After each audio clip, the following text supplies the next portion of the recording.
Eh bien, bonjour tout le monde, on se retrouve pour une toute nouvelle vidéo sur le contest de Silverwood Valley. La dernière fois, on avait construit cette grande file d'attente super sympa pour essayer de satisfaire notre Monique dans son appel d'offres en construisant cette magnifique file d'attente et aussi cette zone rouge pour répondre également au réalisme que demande Coaster's World. Il faut dire quand même que, vu la gueule de leur parc, c'est parfaitement légitime. D'autant plus qu'il ne faut pas que ça fasse tâche, soyons honnêtes. Voilà, donc c'était tout ce qu'on a fait la semaine dernière avec, vous savez, cette magnifique storyline qui allait s'articuler tout autour de ce vampire, je le rappelle, avec cette petite maison mitoyenne et cette grande maison riche que l'on va essayer de thématiser encore plus aujourd'hui, oui, parce que l'objectif aussi c'est de thématiser cette petite maison mitoyenne dont à l'intérieur pour l'instant il n'y a absolument rien, donc c'est vide de tout meuble, de toute habitation, de toute vécu, ouais, bah, bref, de toute trace vivante si je puis dire. On va essayer également de terminer tout ce qui est détail au niveau de ce prolongement de file d'attente, oui, parce que là c'est clairement vide. Essayer de mieux intégrer aussi pour ce qui est des bâtiments existants. Bon, pour l'instant, c'est le seul bâtiment existant. Et puis voilà, je pense que de toute façon, je pense qu'ici, c'est complètement terminé. Honnêtement, il n'y a plus rien à faire. Juste le support que j'avais dit que la semaine dernière, j'allais faire. Vous savez, c'est cette traverse que je devais faire parce qu'ici, il manque un support, honnêtement. Là, on peut pas laisser le coaster tel quel. Parce que là, ça fait tâche. Et puis, niveau réalisme, au niveau de maintien de la structure, ça ne va pas du tout. Genre, vraiment pas du tout. Mais bon, ça va être vite corrigé tout ça, ne vous inquiétez pas. Il va y avoir encore beaucoup de boulot à faire avant la fin du contest. Je doute que ce soit fini pour cet épisode. Après, on verra. Peut-être si c'est écrit épisode final, ben sans doute que je me mens moi-même et je vous mens à vous. Et dans ce cas, c'est pas très très bien. Mais bon, je peux pas trop prévoir. Je rappelle que cette série d'épisodes est tournée à l'avance. Donc je ne peux pas voir vos retours. Je ne peux pas également prédire ce qui me reste encore comme boulot.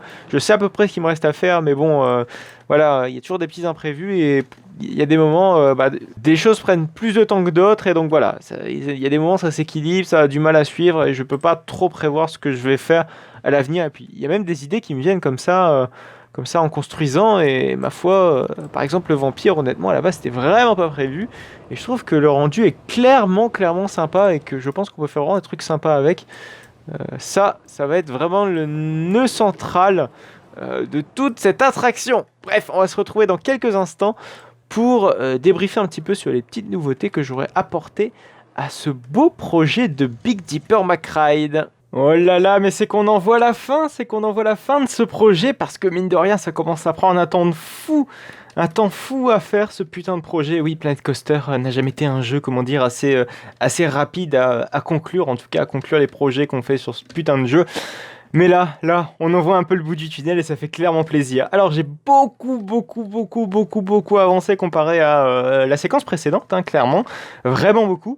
Là, bon, il y a peut-être pas grand-chose que vous devez reconnaître, peut-être, voilà, notamment ici, là, tout ce qui est ici.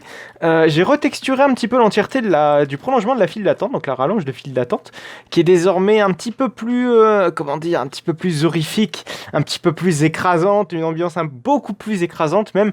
On s'en rend bien mieux compte de nuit, regardez, parce que je mets à minuit, hop, voilà, avec cette ambiance bien lourde. Voilà, donc j'ai juste retexturé pour ce qui est de cette partie de file d'attente là, et également de l'autre côté, voilà. Ici, j'ai mis une texture beaucoup plus sombre et qui est un petit peu plus basique. Pareil jusqu'ici. Et là, voilà, c'est la maison mitoyenne qui a beaucoup avancé aussi. Même à peu près tout, honnêtement, qui a avancé sur cette petite map. Pareil, hein, même la végétation ici, j'ai rajouté 2-3 petits buissons par-ci par-là pour essayer, voilà, de végétaliser un petit peu le tout. C'est pas encore terminé, il y a encore beaucoup de petits détails à rajouter, mais j'en vois le bout du tunnel et c'est ça qui fait plaisir. Donc la maison mitoyenne, qui a son style maintenant, qui je pense est quasiment terminé. Il y a juste encore la chose que j'ai pas encore définie, c'est au niveau des rampes d'escalier. Voilà, je les ai pas encore fait, je sais pas du tout ce que je vais faire. Est-ce que je mets de la brique, est-ce que je mets du bois, est-ce que je mets de la pierre? Ça c'est encore une bonne question. Donc je n'ai pas encore la réponse, mais on va essayer de trouver parce que c'est assez complexe, parce que vous voyez qu'ici il y a une section de 2 mètres et après 4 mètres. Et en plus en descente, donc c'est absolument le bordel. pour pouvoir trouver ça. Autrement, je pourrais le faire comme ça avec des petites chaînes, mais voilà, c'est pas très pratique. Et là, j'aime bien, je trouve, avec les petites chaînes, ça rend pas mal, mais là, je peux pas mettre des chaînes carrément sur le côté pour faire garde-corps. Hein. Sinon, niveau sécurité, c'est pas folichon, folichon. Donc pour ce qui est de l'intérieur, ça avance doucement mais sûrement. J'attends la storyline définitive avant de faire tout ce qui est détail, tout ce qui est vraiment détail, genre objets dans les maisons, etc. Ensuite, je claque. Et oui, j'ai fait le petit balcon. Le petit balcon de la maison mitoyenne qui est tout joli. Alors, je n'ai pas encore fait les portes d'entrée et de sortie. Je suis désolé, mais voilà, et je peux pas tout faire non plus, mais ça va arriver, pas de souci. Alors, vous voyez qu'ici, j'ai dû un petit peu triquer parce que vous voyez qu'ici, normalement, la bordure va beaucoup plus loin que prévu et je pouvais pas faire autrement. Je pouvais pas prolonger la bordure ici parce que sinon, ça allait gêner l'allée, si vous voulez, et ça allait pas être très très joli. Du coup, ce que j'ai fait, c'est que j'ai mis un petit portique. Je sais pas à quoi il sert actuellement. Votre imagination pour l'instant, mais j'espère lui donner une utilité plausible juste après, avec une petite touche de végétation, n'oublions pas, parce que on est quand même ici sur la file d'attente du petit kiddie coaster des pompiers, donc il faut quand même beaucoup de végétation. À Badji et Luc ont précisé qu'ils souhaitaient quand même beaucoup de végétation sur ce flanc de file d'attente, donc on va essayer de respecter leurs souhaits. Ensuite, deuxième maison qui est pas terminée, hein, donc même façon que la première, niveau détail, on attendra un petit peu plus tard. Mais c'est voilà le petit escalier qui donne sur la station, qui est quand même bien joli, quasiment terminé honnêtement. Il y a juste 2-3 petits détails à renforcer, mais voilà. Donc il y a juste peut-être un petit truc qui me gêne dans ça, c'est qu'il y a une porte qui mène à rien. Et je peux pas mettre autre chose qu'une porte. Ou je pourrais mettre autre chose qu'une porte, mais voilà, ce serait un petit peu chelou. Mais voilà, on va dire que cette porte-là, elle sera condamnée. C'est pas une porte, comment dire, d'accès pour les employés. Ou on pourrait peut-être mettre un petit placard à balai ici, mais genre vraiment tout petit. Ouais, c'est possible. Quoique non, ici c'est rectangulaire, enfin c'est triangulaire plutôt, donc c'est très complexe de faire ça. Surtout qu'on a comment dire, que du sol carré et pas rectangulaire. Donc c'est assez complexe de pouvoir gérer ça. Donc je pense que malheureusement, cette porte restera condamnée. Voilà, donc la petite station qui n'a pas vraiment changé, mais genre vraiment pas du tout. Et ce qui a encore changé, voilà, ça se passe au sous-sol. Ce sont les voies de staging, en tout cas la voie de staging qui est désormais bien plus détaillée. Voilà, donc j'ai mis des petites lampes avec un petit panneau de contrôle pour pouvoir contrôler l'arrivée et la sortie des trains. Avec évidemment des petits armoires électriques. Voilà, ici j'ai également fait un petit accès ici pour qu'on puisse tranquillement, comment dire, pour que Benji et Luc puissent relier tout ça au backstage, si c'est quand même bien plus intéressant. Donc voilà. J'ai également mis une petite porte qui n'a pas d'accès condamné. Là, c'est une vraie porte, clac, qui permet à nos agents de maintenance, si jamais ils sont parqués dans le parc, puissent pouvoir accéder via la file d'attente en gare de maintenance, qui est beaucoup plus pratique, et même aller pour ce qui est bricolé au niveau du lift, c'est quand même beaucoup plus pratique que devoir faire un tour entier. Voilà, et également ce que j'ai fait, c'est que à la même façon que vous voyez les bypass au niveau de la file d'attente, j'ai mis une sorte de petite porte qu'on peut fermer manuellement, je claque. Voilà, c'est sympa, comme ça on voit plus rien, et puis ça rajoute un peu de réalisme à tout ça. Alors oui, juste par contre, ouais, là je suis désolé, mais on voit que ici, au niveau du béton, ça déconne un petit peu, mais bon, ma foi, c'est Planet Coaster. Autrement, j'ai mis aussi notre petite porte juste là. Alors cette fois-ci, elle n'est pas verticale, mais elle doit coulisser horizontalement. Oui, parce que verticalement, c'est pas possible. Vous voyez qu'il y a la station qui est juste au-dessus. Donc on est obligé de la faire coulisser. Ah oui, merde. Par contre, ouais, c'est vrai que vu que j'ai modifié les murs la dernière fois, je sais pas si je peux la faire coulisser dans ce sens-là. Si je peux le faire, c'est que c'est bon. On peut pas. Donc on est obligé de la faire coulisser comme ça. Donc on la met, je claque, comme ça. Voilà, c'est mieux. C'est beaucoup mieux, c'est beaucoup plus réaliste. Voilà. Bon, bah c'est à peu près tout au niveau des nouveautés. En tout cas au niveau des petits détails que j'ai rajoutés. Alors après c'est vraiment des tout petits détails dont j'ai essayé de rajouter au niveau de la structure. Là ici par exemple j'ai mis des petites caméras de surveillance à peu près de manière régulière. J'ai juste compté le nombre de cross-try entre guillemets des catwalks et à intervalles réguliers j'ai mis des caméras de surveillance. Autrement, oui, pour ce qui est de la mindspline du lift, vous voyez que j'ai relié manuellement la mindspline du lift à un bloc en béton. C'est très typique ça des MacRide, de tous les MacRide à lift, donc que ce soit Alpina Blitz, que ce soit Flash dans le parc turc, je crois, il se trouve, que ce soit DC Revolve, que ce soit les Big Dipper Mag, donc celui de Frenzy Park et celui de Walibi Holland, ils ont tous des gros blocs de béton, donc des grosses fondations de béton, qui permettent de relier en fait l'entièreté du lift, et ça rend le tout un petit peu plus solide, et ça permet aussi visuellement aussi de ne pas avoir une forêt de support sur le lift, et c'est super pratique, et souvent tous les Macs ont pas plus de 2, voire grand max 3 supports sur le lift, et ça honnêtement, visuellement, esthétiquement, c'est très très très pratique, parce que là vous voyez qu'on n'a pas la vue bouchée sur la petite maison, la toute petite maison mitoyenne, et pareil sur le Flume, on a vraiment une vue très dégagée, et ça clairement ça fait plaisir. Et aussi oui c'est vrai que j'ai prolongé les barrières jusque là-bas, mais bon ça ce n'est qu'un petit détail, j'ai envie de dire, comparé au reste fourni pendant tout l'épisode. Voilà, après au niveau du layout ça va pas changer, hein. Le layout va rester je pense tel quel jusque la fin de la série, qui mine de rien approche à sa fin, touche même quasiment à sa fin. Je pense que la fin sera peut-être pour le prochain épisode. Je pense que oui, ce sera 6 épisodes. Donc finalement, on aura fait plus d'épisodes que pour Nigloland. Et ça, ma foi, c'était plutôt inattendu. Mais on verra ça en temps voulu. On va donc se retrouver dans quelques instants pour voir toutes les nouveautés que j'ai installées sur ce magnifique petit coaster qui, je pense, sera terminé pour l'épisode prochain. Mais honnêtement, d'ici la fin de cet épisode, ce sera clairement presque fini, mais on va pas trop s'attarder non plus là-dessus. On va voir dans quelques instants ce que donne l'avancée du projet. Allez, à tout de suite. Oulala. Toi, t'as l'air vachement fatigué et vachement peu productif.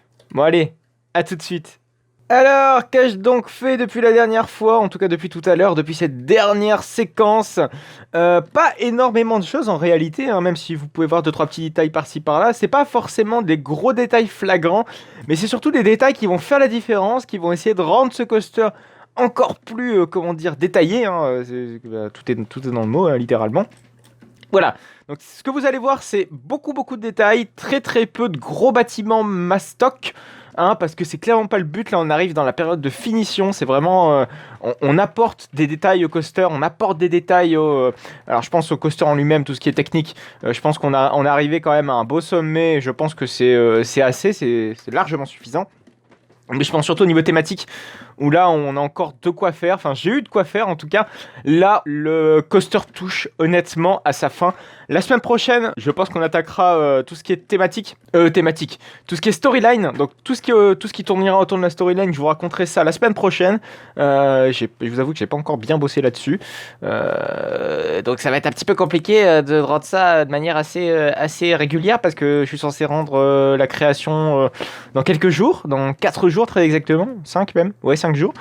Et donc voilà, le temps passe vite, le temps paxe comme dirait l'autre, mais il faut absolument un petit peu se remuer les fesses. Donc qu'est-ce que j'avais fait depuis la dernière fois, en tout cas depuis tout à l'heure? Alors déjà, le détail le plus flagrant, c'est au niveau des casiers. J'ai mis un petit toit sympa, très sobre au niveau des casiers. C'est pour évidemment pas laisser des casiers comme ça à l'air libre, qui sont pas très jolis comme ça, sans petit bâtiment. Donc du coup j'ai mis un petit bâtiment sympa avec 2-3 petites poubelles. Donc une poubelle ici, je sais que j'en ai pas mis de l'autre côté en façade.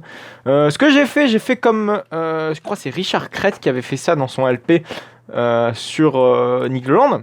Il reproduit la map de Nigloland, j'avais vu ça dans sa map. Hop, vous voyez qu'ici il y a une poubelle, et juste en dessous on a une vraie poubelle.